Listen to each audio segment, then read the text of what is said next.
Hey, happy Resurrection Sunday, church, and especially to our youth of Cornerstone Christian Church. I'm coming almost live from here at the Prayer Path, here at the Cornerstone Christian Church. I hope you're having an incredible Resurrection Sunday. So, let's get started.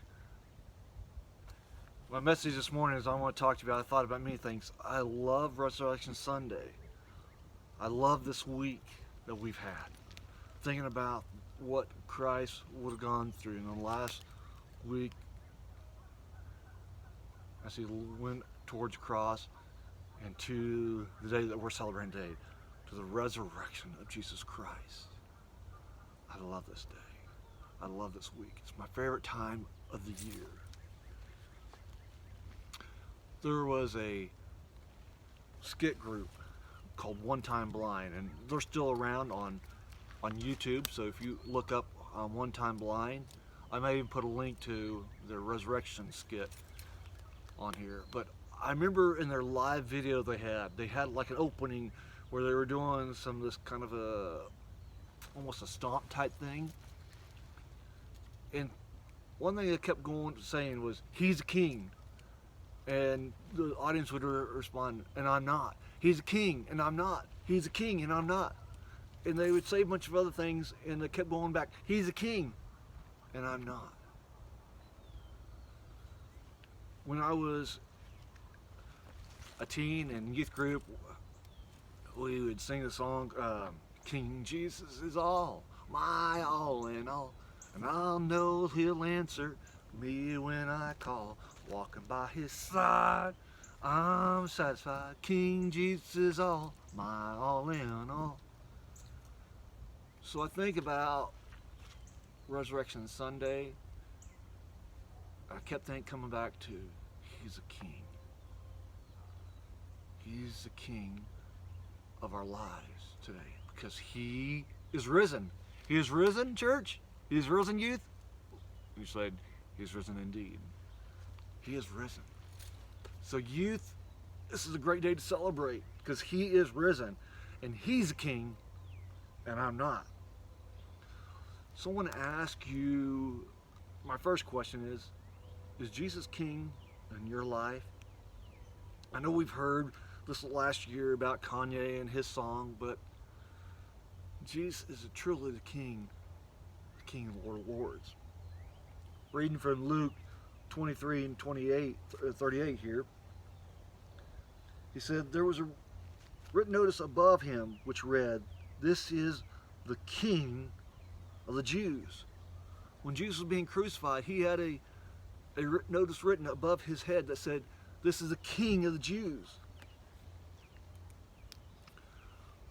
I always love hat days at school. Even as my kids participate in hat day at school now, I'll go along. And if maybe you've seen me on Facebook, as I've been delivering meals to a lot of you and some of the kids on one of the bus routes, I've been having a hat of the day, just having some fun with it because I love hats. But hats have a lot of purpose on them. If I put a hard hat on today, you'd probably think I'd be going to work on a construction site. If I had a cowboy hat on, you might be thinking I was going to go out to work cattle or whatever. If I had my big schooner OU hat on, you might be thinking I'm going to a football game. I love hats. I mean, I have a bucket full of hats for different purposes. And even yesterday, as I was talking with a member of our church, he had some hats on his dashboard for his business. And I was like, "Hey, I like hats. Can I buy one of your hats?" And so shout out to Lyle Maxwell for giving me one of his Hardwoods electric hats. So they're not promoting her, but thank you for that. But I love hats. We wear them for all different kinds of reasons. Even if I've done mud runs, I have a special shark hat that I wear. It's just my hat.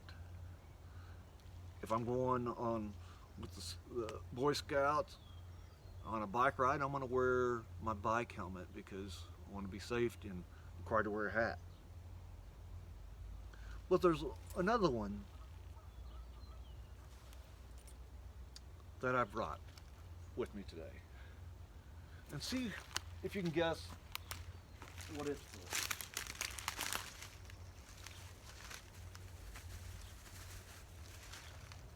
I brought in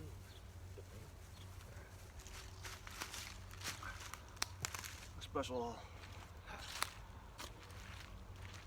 What do you think that this hat represents? You're right. A king. A king would wear a crown, wouldn't he? Crown is fit for a king.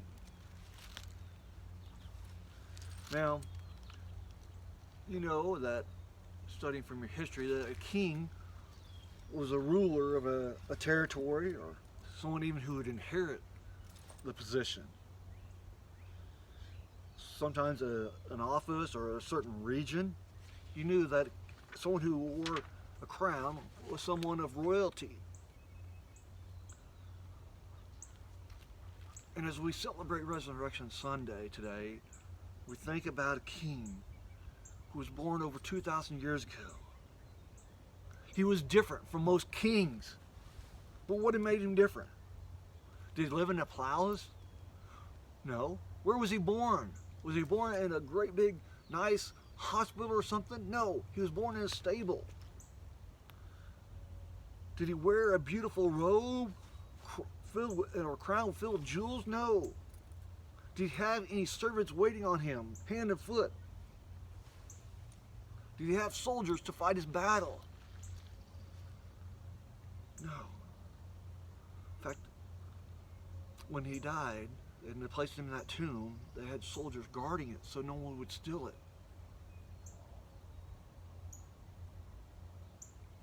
He is the King of Kings. Jesus' kingdom is not of this earth, but of heaven. And there are so many people that have chosen not to put him king of their lives. Kids, youth, is Jesus king of your life? John 18, verses 33, 37, Pilate then went back inside the palace, summoned Jesus, and asked him, "Are you king of the Jews?" "Is that your own idea?" Jesus asked. "Or did others talk to you about me?" "Am I a Jew?" Pilate asked. "It was your people and your chief priests who handed you over to me." "What is it you have done?" he said. And then Jesus says this, "My kingdom is not of this world. If it were, my servants would fight to prevent my arrest by the Jews. But now my kingdom is from another place." "You are a king then," Pilate said. Jesus answered, "You are right in saying I am a king. In fact, for this reason I was born, and for this reason I came into this world, to testify the truth. Everyone on the side of truth listens to me." Jesus did finally wear a crown when he was on the earth. But as you may know, it was a crown of thorns. A wicked thorn in a form of mockery. A cross became his throne. And as we read in Scripture, above his head, a sign for all who's there, a sign was read, "This is King of the Jews." Again, Mark 15, verses 16 through 20. The soldiers led Jesus away into the palace and called together the whole company of soldiers. They put a purple robe on him. They twisted together a crown of thorns and set it on him. And they began to call out to him, "Hail, King of the Jews!" Again and again they struck him on the head with a staff and spit on him. Falling on their knees, they paid homage to him. And when they had mocked him, they took off the purple robe and put his own clothes on him. And then they led him to crucify him.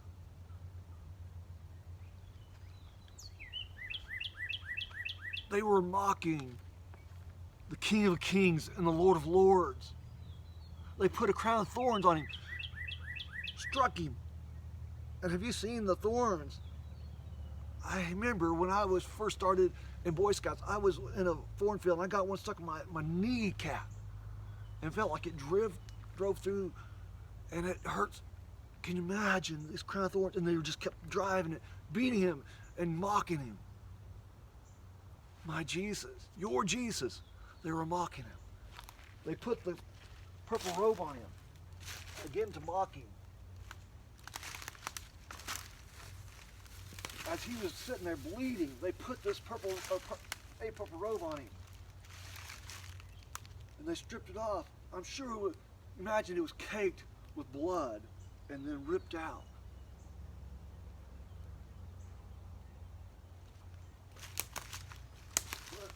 Purple robe.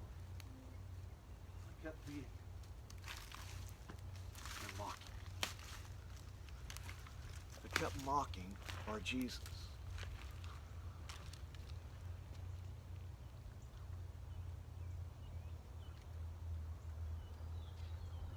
He was arrested, put on trial. He said, "You're right in saying I am your king." He came to make a way for us.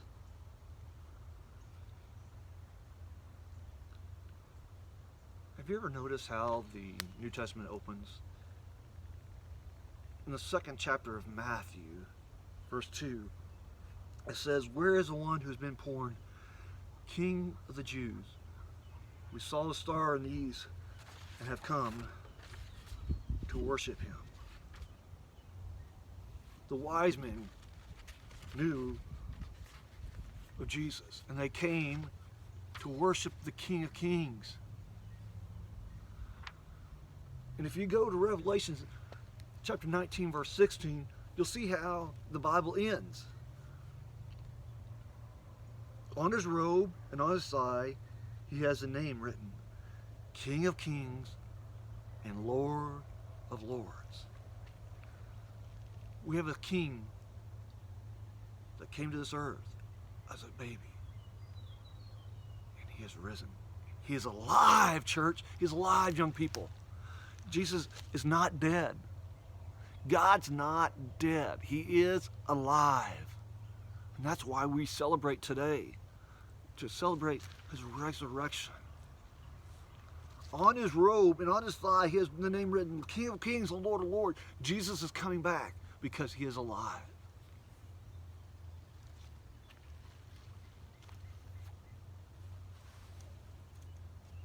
As the sun is coming through these trees here on this prayer path,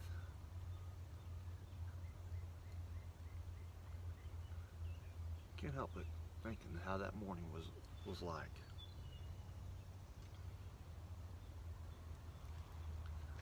Mark Moore says, "Here in the last chapter of the Bible stands the King of all kings, a victorious warrior with unassailable strength.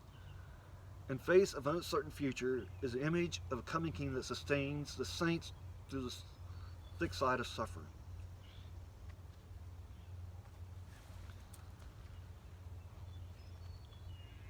There's a video, maybe you've heard, we've played in church, and I know I've played several times, by S.M. Lockridge. He was an African-American pastor who preached all over throughout the 20th century, and he passed in the early 2000s. But he had a sermon called, "That's My King." And if you have a chance, go watch that, if you haven't already, or haven't done it before. He kept saying, "That's my king. That's my king." Do you know him? No. Jesus Christ is a King of Kings. He's a king, and I'm not. And that's what I need him, because he's a king of this world. He's a king of the universe. May he be the king of my heart, of my life. May he be the ruler of my life. May he be the ruler, young people, of your life. And hey, if Jesus Christ is not the ruler and the king of your life, text me, call me today.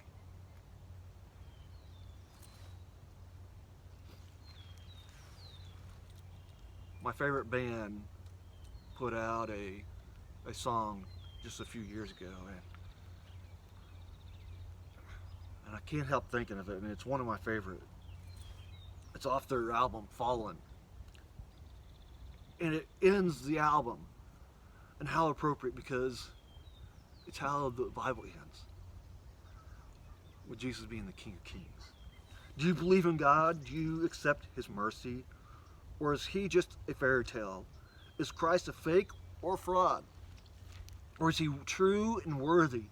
Is He the one you choose? He is the King of Kings and the Lord of Lords. He died at Calvary so we could live forevermore. Sometimes we have doubt, and many times we're empty. But there's a constant that we need when love is all about protecting and defending. There isn't room for our own greed. He is the King of Kings and the Lord of Lords. He died at Calvary so we could live forevermore. He is the King of Kings and the Lord of Lords. He died at Calvary so we could live forevermore. Young people, students, youth, children, parents, Jesus is alive. He is the King of Kings. And today, on this Resurrection Sunday, may He be a king of your life. May He be king of my life. And let's look. Let's anticipate His return. Let me pray for you guys. Father God, as those who are watching and listening, wherever they may be, whether with family or just watching on their phone,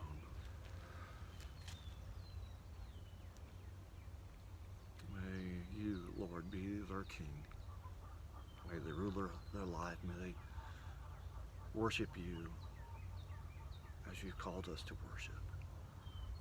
May I put You as King of my life, not just because I work at a church, but because I'm a Christian, because You've called me to follow You, and I've accepted You as the Lord of my life. I pray that we will all do that, for You are risen, and I thank You for that. In Your Son Jesus' name we do pray. Amen. Hey, I encourage you to take time and truly worship Jesus today. Not just today, but on Monday, on Tuesday, Wednesday, Thursday, Friday. You just need to come out here to this prayer path with your family and take some time out and worship. It's kind of a lonely place out here, not too far from the church building over there.